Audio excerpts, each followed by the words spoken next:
آپ اس میں پریکٹس کر لیں، آپ کی عادت اتنی پختہ ہو جائے کہ جب آپ رب کے حکم پر پورا مہینہ عمل کر کے جائز چیز کو نہیں کھا رہے ہیں، جائز چیز کو آپ نہیں پی رہے ہیں، تو رمضان کے بعد حرام چیزیں ہیں اس سے بھی اپنے آپ کو بچاتے رہیں۔ یہ ہے رمضان کے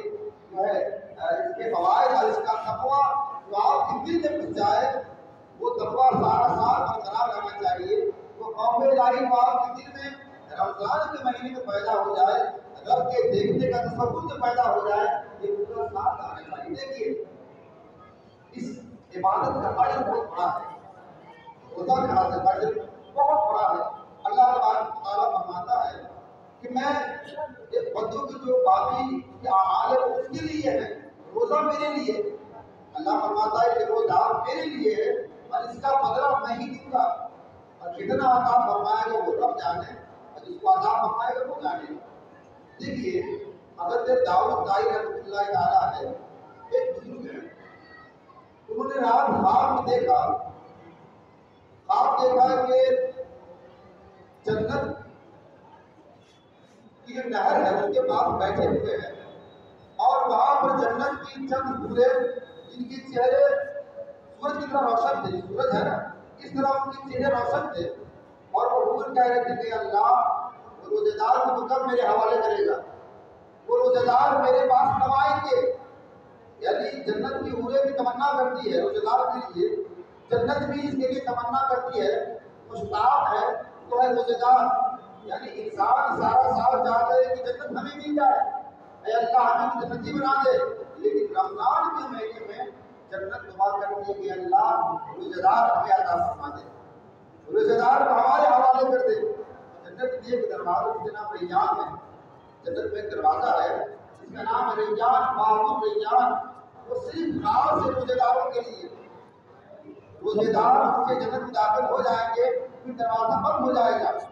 وہ صرف روزے دار کے لیے خاص ہے۔ اللہ کے پیارے حبیب فرماتے ہیں کہ اللہ تبارک و تعالیٰ قیامت کے دن کچھ لوگوں کو پرندوں کی طرح پر عطا فرمائے گا۔ پر جو پرندے اڑتے ہیں نا، اللہ تبارک و تعالیٰ کچھ بندوں کو پر عطا فرمائے گا، اور وہ پر سے اڑتے ہوئے جنت کی دیواروں پر گزر کر وہ اندر داخل ہو جائیں گے جنت میں۔ تو جو فرشتے جنت کے دربانے پر مقرر ہیں، جو محافظ فرشتے ہیں جو جنت کے دربار ہیں، وہ ان سے پوچھیں گے کہ تم کون ہو، جو اڑ کر کے جنت میں جا رہے ہو، کیا تمہارا حساب و کتاب ہو گیا ہے، کیا تم پرسرات سے گزر گئے ہو؟ وہ شخص جواب دیں گے کہ نہیں میرا حساب و کتاب نہیں ہوا اور میں پرسرات سے بھی نہیں گزرا۔ تو فرشتے پوچھیں گے پھر تم جنت میں کس طرح جا رہے ہو؟ تو وہ کہیں گے کہ سنو، میں دنیا میں چھپا کر کے اللہ کے لیے عبادت کرتا تھا۔ کون سی عبادت؟ روزہ رکھتا تھا۔ روزہ میں دکھاوا نہیں ہو سکتا، یہ عبادت دکھنے والی نہیں ہے، یہ پوشیدہ عبادت ہے۔ وہ کہیں گے کہ اے فرشتے سنو، میں دنیا میں اللہ تبارک و تعالیٰ کے لیے پوشیدہ عبادت کرتا تھا، خفیہ عبادت کرتا تھا، آج اللہ تبارک و تعالیٰ نے ہمیں لوگوں سے چھپا کر کے جنت میں بھیج دیا ہے۔ اے میرے بندے، تو دنیا میں میرے لیے دکھاوے کے لیے نہیں، صرف میرے لیے چھپ کر کے تم نے عبادت کیا،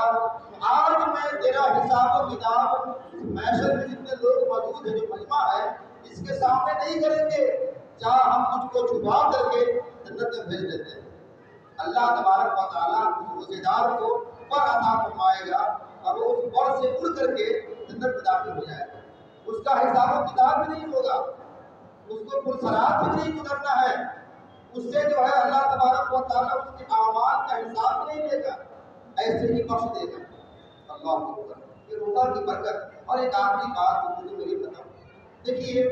رمضان کے مہینے کی ہمیں قدر کرنی ہے، اس مہینے کا احترام کرنا ہے، اس کی عزت کرنی ہے، اس کا بہت بڑا اجر ہے۔ دیکھیے ایک شخص تھا کہ مسلمان نہیں تھا، آگ کی پوجا کرتا تھا، آتش پرست، آگ کو پوجنے والا تھا، اس کو مجوسی کہتے ہیں، مجوسی۔ اس نے دیکھا کہ رمضان کے مہینے میں اس کا بیٹا بازار میں کچھ کھا رہا تھا، کھلے عام سر بازار اس کا بیٹا کھا رہا تھا کچھ، اس مجوسی نے، آتش پرست نے اپنے بیٹے کو ایک تھپڑ مارا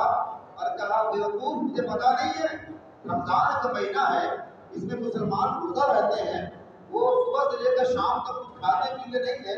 اور تم جو ہے سر عام کھا رہے ہو، مسلمان یہ کھاتا ہوا دیکھیں گے تو انہیں تکلیف ہوگی، تم رمضان کے مہینے کا ادب نہیں کر رہے ہو، اس لیے اس نے تھپڑ سے بیٹے کو مارا اور اسے جو ہے تنبیہ کیا، کہا خبردار آئندہ تم باہر نکل کر نہیں کھانا، تجھے کھانا ہے تو اپنے گھر میں کھانا ہے، سرے بازار نہیں کھانا، رمضان کے مہینے کی بے حرمتی نہیں کرنی ہے۔ مجوسی تھا، آگ کا پجاری تھا، لیکن اپنے بیٹے کو اس نے رمضان کے مہینے کا ادب کرنے کا درس دیا، اسے حکم دیا کہ تم آج سے باہر نہیں کھانا، سر عام نہیں کھانا ہے، چھپ کر اپنے گھر میں کھانا، اس لیے کہ مسلمانوں کے رمضان کا مہینہ ہے، وہ روزہ رہتے ہیں، تمہیں اس کا احترام کرنا ہے۔ اس کا صلہ کیا ملا اس مجوسی کو؟ جب مجوسی کا انتقال ہوا نا تو کسی نے خواب میں دیکھا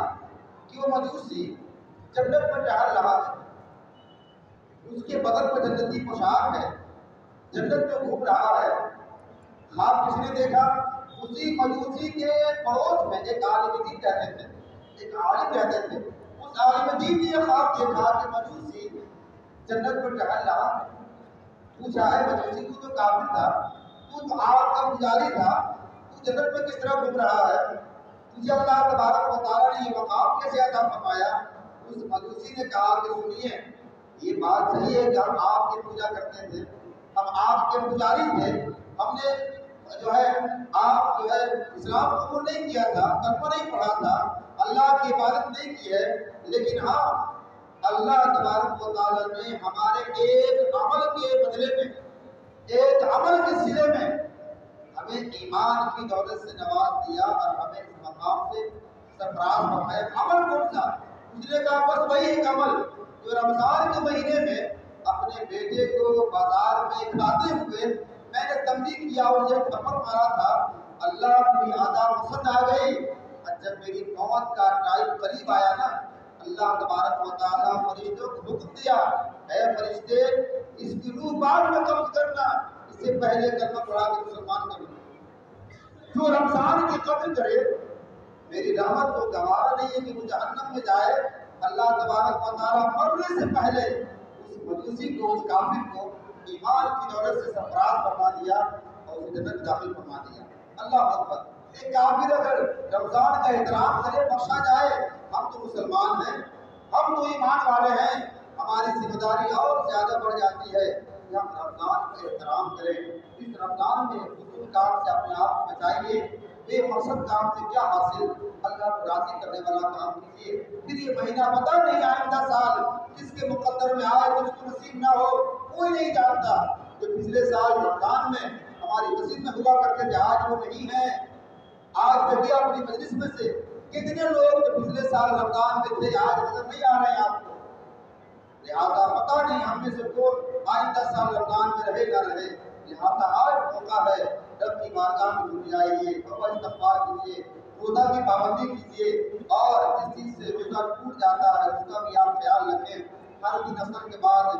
ضروری مسائل بیان کیے جاتے ہیں، آپ مسلم کو تشریف رکھیے تاکہ آپ کو روزے کے بنیادی مسائل کا علم ہو۔ آپ وضو بناتے ہیں، کلی کرتے ہیں، چھوٹی سی بات اس کا خیال رکھنا ہے، وضو میں غسل میں آپ جو کلی کرتے ہیں اتنا خیال رکھیں کہ کلی کرتے وقت کلی کا کوئی قطرہ آپ کے حلق کے نیچے نہ اترے۔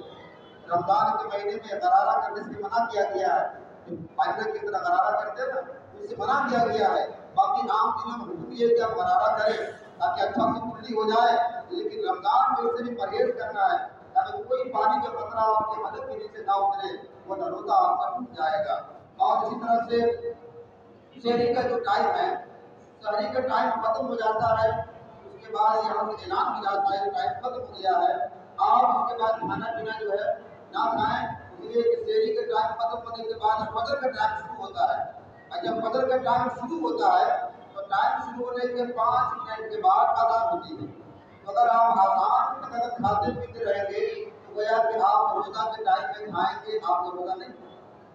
اس لیے ہم پابندی سے ٹائم ختم ہوتا ہے